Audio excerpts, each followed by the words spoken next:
One take is NBA One Take. Pretty boy Laker, one take for your head, one take for your brain.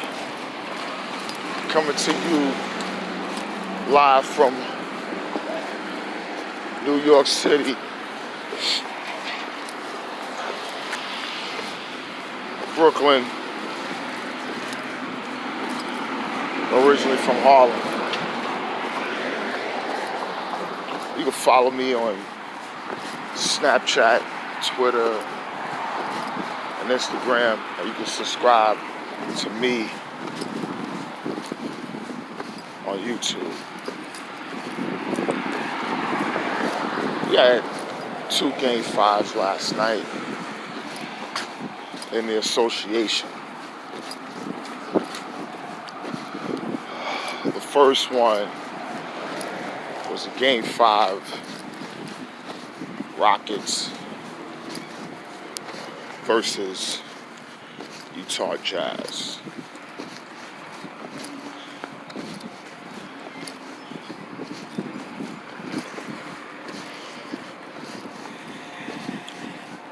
It's back in Toyota Center in Houston. Crowd was hype. Jazz wanted a very emotional Game 4. They didn't want to be swept.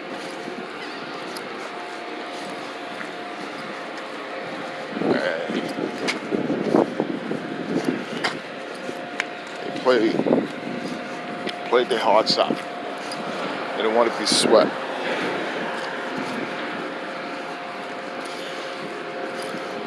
To Donovan Mitchell, man, this young boy got heart, man.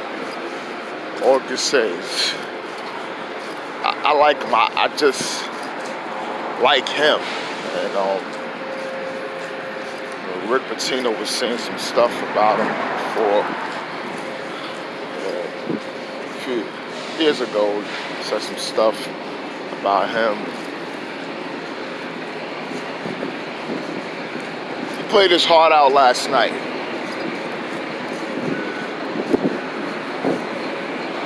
Despite that, he did shoot 4 for 22 from the field. That's real bad. But his looks is something he normally makes. It's just not going down. A lot of his teammates was having his back. He was missing. He kept shooting. But it wasn't going down. They played some good D. I mean, James Harden had 26, 6, and 6. He was working. Jazz made him work. Especially props to that young man, Royce O'Neal. And Rudy Gobert. They play a lot of D. And shows a lot about this Jazz team, probably what they need to do in the next, the Rockets did win this game.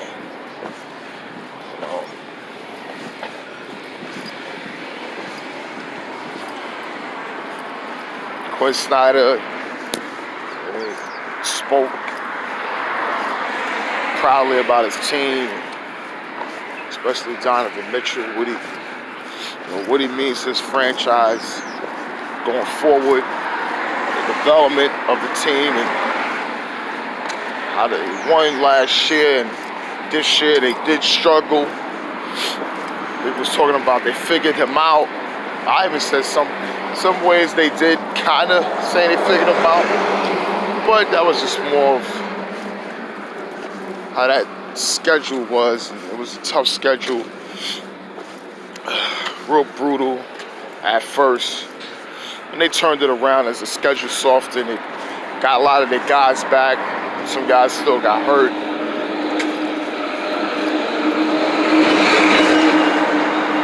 And Ricky Rubio played a good game.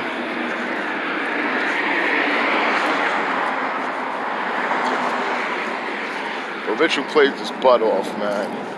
And he's shooting bad, but it's not like somebody shooting bad from the field and, you know, damn, I'm not making it, whatever like that. This guy's playing out, showing out, trying to get back in this series, just trying to, you know, and it's tough. It's tough. Clint Capella had a double-double for the Rockets, really holding down the paint. When Chris Paul came out, he did what he had to do, like he always do. He was ready just to win it in this series. That's what he said. You got to do it. Just got to end this series with them. To Clint Capella, you know, post-game, there was like a potential matchup with the Golden State. Well, I want them. Yeah, that's what I want. I want them. I want the Golden State. And Chris Paul smirking. Oh, bro, you're gonna be all over Bleacher Report.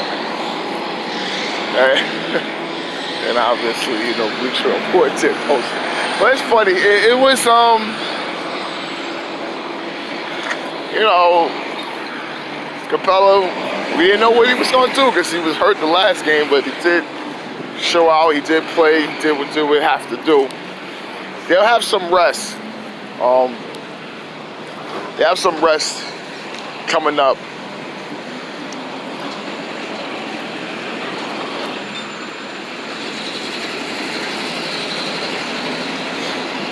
You know, beating the Jazz, but it was, I'm telling you, something about these guys, man. Out these Rockets. PJ Tucker, they're a good group.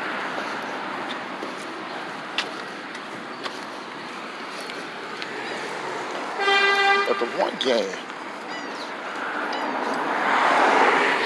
so that leaves what the Dubs, Dub Nation,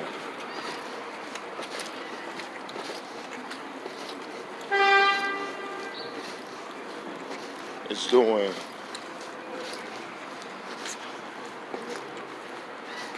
versus the Clippers. Game 5. LA Clippers versus Golden State Warriors. Warriors up 3-1. Back in Oracle. Oracle rocking. Rocking out.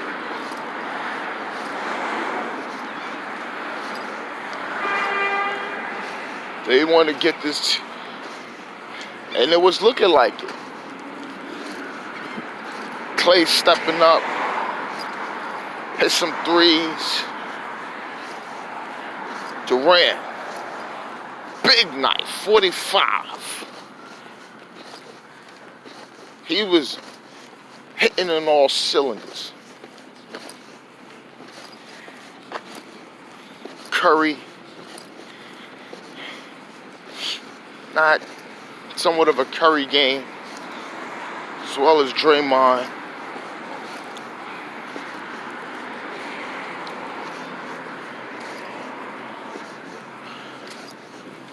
Guys like Alonzo McKinney's getting some off the bench. Alonzo McKinney. But it was something about this doggone Clippers. These Clippers ain't your daddy's Clippers. Where Lloyd Vaught, Danny Manning, Pooh Richardson, to some point, now Larry Brown coaching, Mark Jackson, Ron Harper. No, I ain't gonna go further back in the 80s. I don't want to get to those guys, Nader and those boys. Even when it was in San Diego.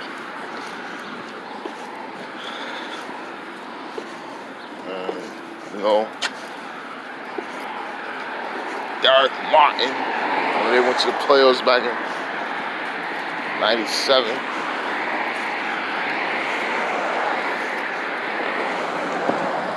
So, and they went to the playoffs back in '97.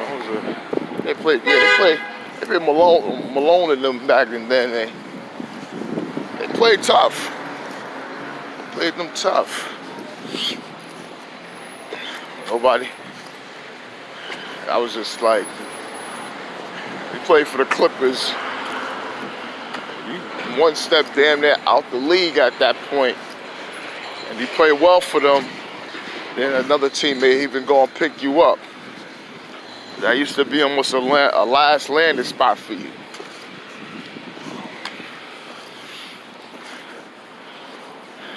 And then, fast forward, they get Blake. And then Stern rewards them with CP3. And DeAndre Jordan develops into formidable center, and then they put in pieces around. Get Doc Rivers for Boston. Then they threw out Donald Sterling.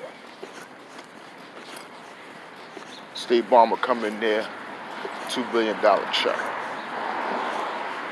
Bye. That ain't nothing. Steve Ballmer said, I can wipe my butt with this. Here, check $2 billion. It's gonna clear right now. I don't gotta move assets. I got it right here. $2 billion. Give me the damn team. We took it. Just trying to get it. When he was in that group, a guy trying to get a team in Seattle. But I like to always do a little history, a little bit. But Lou Williams, special. I love Lou, man, since he was in Philly. You know, shout out to the Philly and playing, you know, with Coach Jordan and them at first, and then Doug Collins. Just, yeah, one of the best bench scorers in the history of this game. Montrezl Harrell. They was just imposing their will. Zubac didn't play. They started Jermichael Green. Doc switched it up on them. And they was leading going into that third quarter. They had to win this game. Pat Beverly had 14 rebounds, a lot of offensive rebounds. So Pat Beverly wasn't going to die. You guys gotta listen to the podcast, Knuckleheads with boy Q Rich and D Miles. I look into that podcast and let's listen to Pat Beverly. He was one of their guests. Just getting the insight on him. If y'all want to know more about him, he's a rugged individual. But if you hear his backstory, you know, about him, you know, coming to Chicago, how he plays, you'll be like, yeah, I understand now.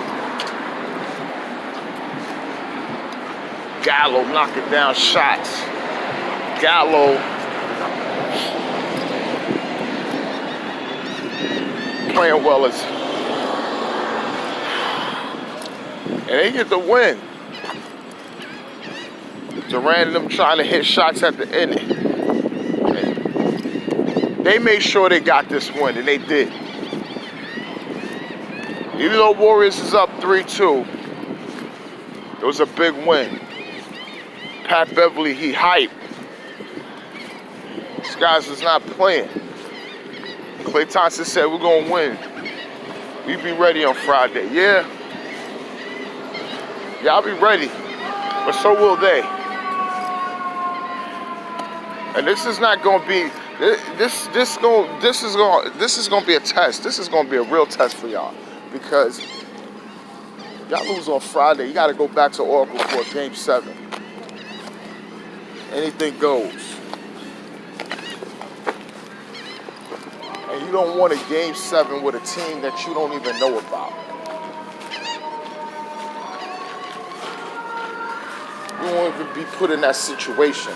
I'm not saying that the Warriors is going to lose this series.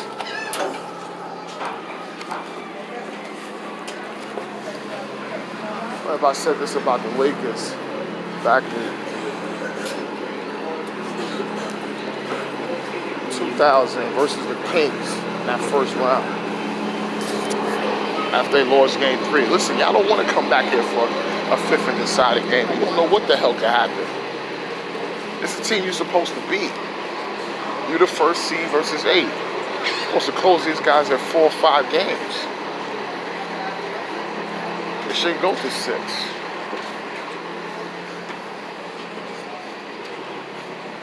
But it is. And we'll see what Dub Nation gonna do. This is Pretty Boy Laker, Onetake, and I'm out.